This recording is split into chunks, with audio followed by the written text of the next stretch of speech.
ये वीडियो है डॉक्यूमेंट्री और सस्पेंस से भरपूर about the mystery of Egypt, जिसमें आप देखेंगे इजिप्ट के पावरफुल फेरोज की लाइफ। आज से तकरीबन 5000 साल पहले इजिप्ट में एक ऐसा उजूबा बनाया गया जो आज के दिन तक लोगों को सोचने पर मजबूर कर देता है। जी हाँ, वो है the great pyramid of Giza. 146 metre की हाइट पर बना, इंसानों के हाथों से बनी ये सबसे ऊंची चीज थी। करीब 5000 सालों तक इतने भारी भरकम पत्थर उसे बनाने के लिए इस्तेमाल किए गए थे कि उस पूरे पिरामिड का वजन 6 मिलियन टन बताया जाता है। क्या वजह थी उन्हें बनाने की? बताया जाता है कि उन्हें एक मकबरे के तौर पर बनाया गया था। उनके फारोस को दफनाया गया है उन पिरामिड्स के अंदर। दोस्तों, ये लोग आफ्टर लाइफ पर यकीन रखते थे। उन लोगों का यकीन था कि मरने के बाद जिंदगी खत्म नहीं होती, बल्कि मौत के बाद हमारी जिंदगी अंडरवर्ल्ड में जाती है, जहां पर भगवान हमारी आत्मा को जज करते हैं।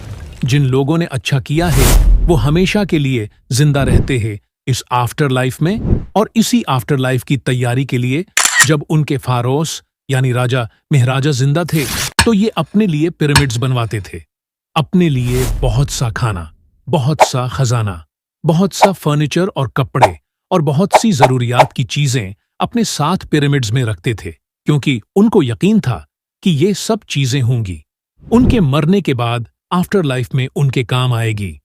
तो इसी वजह से इन राजा महाराजा के मरने के बाद उनकी बॉडी को ममीफाई किया जाता था और वुडन या फिर स्टोन के बॉक्स में दफनाया जाता था।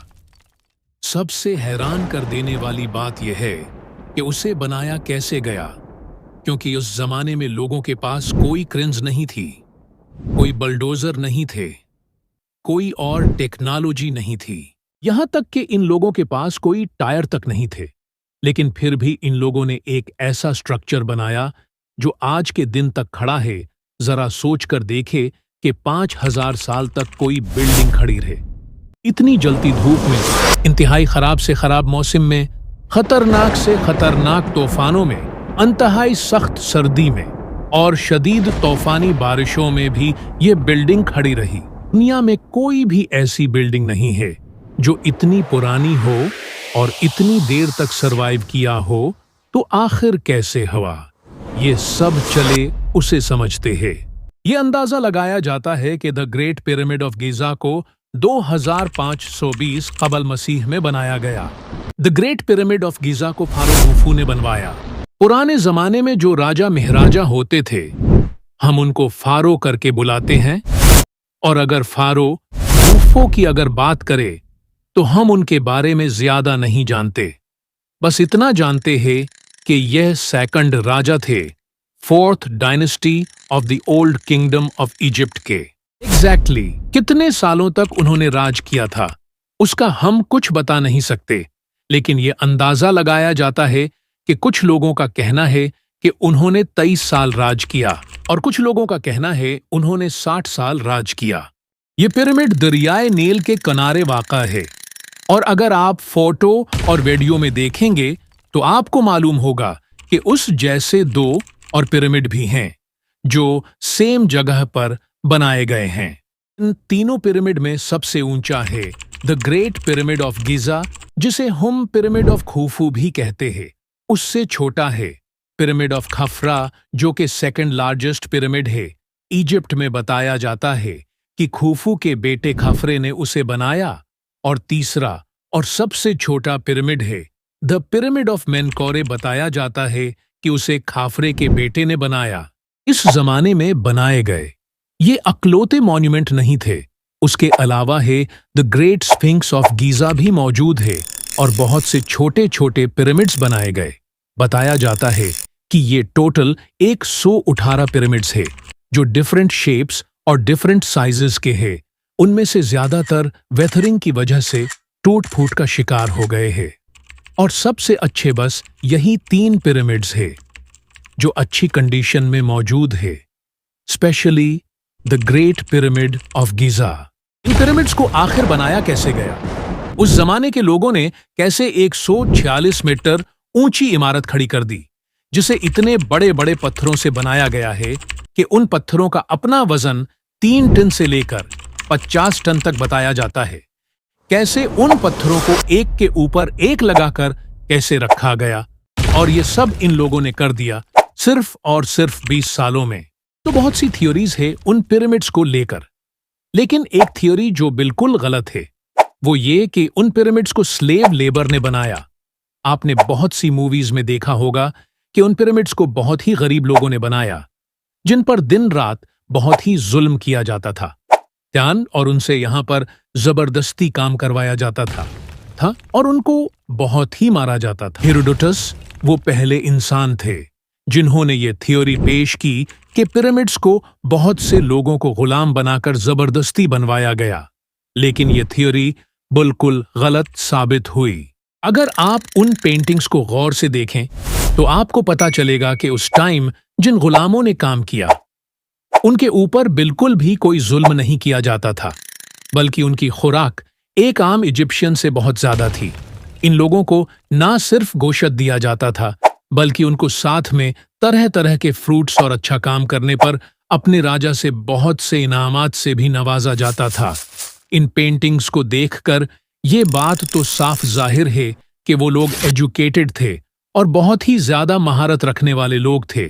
इन पेंटिंग्स से ये भी पता चलता है कि वो काफी स्ट्रांग लोग थे जिन्होंने उन पिरामिड्स को बनाया।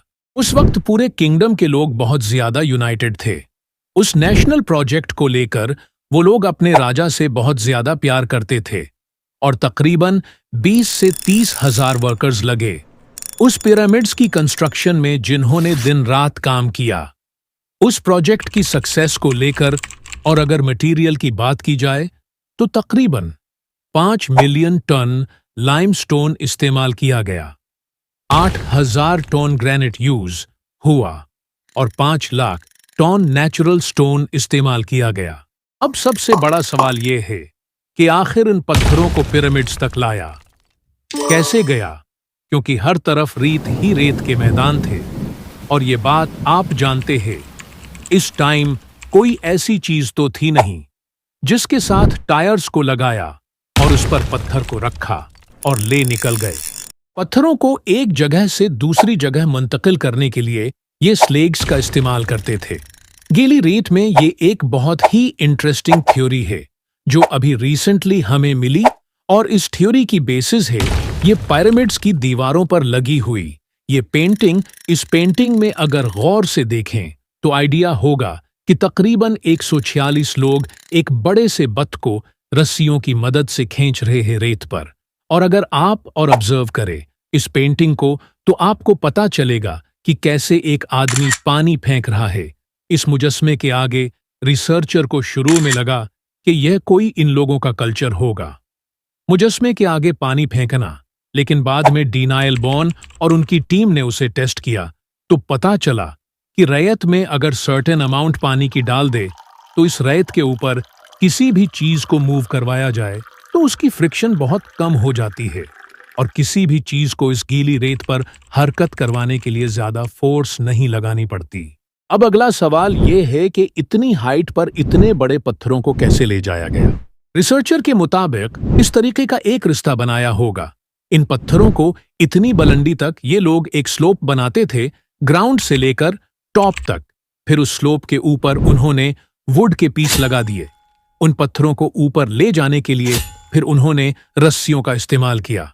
उन वुड के डंडों के इर्द-गिर्द और स्लोप का एंगल ज्यादा ना हो, वो स्लोप को काफी पीछे तक ले गए होंगे, क्योंकि स्लोप को जितना पीछे से शुरू किया जाए इतना ही बुलंदी पर किसी भी चीज को लेकर जाना इजी होता है रिसर्चर के मुताबिक।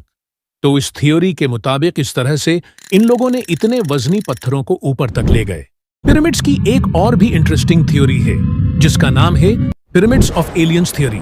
कुछ रिसर्चर का यह भी अंदाजा है कि पिरामिड्स के अंदर लगी पेंटिंग और मुजस्समों को देख ये लगता है कि किसी जमाने में ये पिरामिड्स स्पेस से जमीन पर आने वाले एलियंस का बेस कैंप थे, जिससे वो एलियंस स्पेस से जमीन पर सिग्नल भेजा करते थे। दोस्तों, आपको क्या लगता है, क्या एलियंस ही असली मालिक है इन पिरामिड्स के? क्या एलियंस मौजूद थे? इस टाइम पे आप कमेंट करके जरूर बताइएगा। उम्मीद है आपको ये वीडियो इंफॉर्मेटिव लगी होगी। ऐसी ही मजीद इंटरेस्टिंग वीडियोस के लिए वीडियो को लाइक करें और चैनल को जरूर सब्सक्राइब कीजिए। मिलते हैं इंशाल्लाह एक और इंफॉर्मेटिव वीडियो के साथ।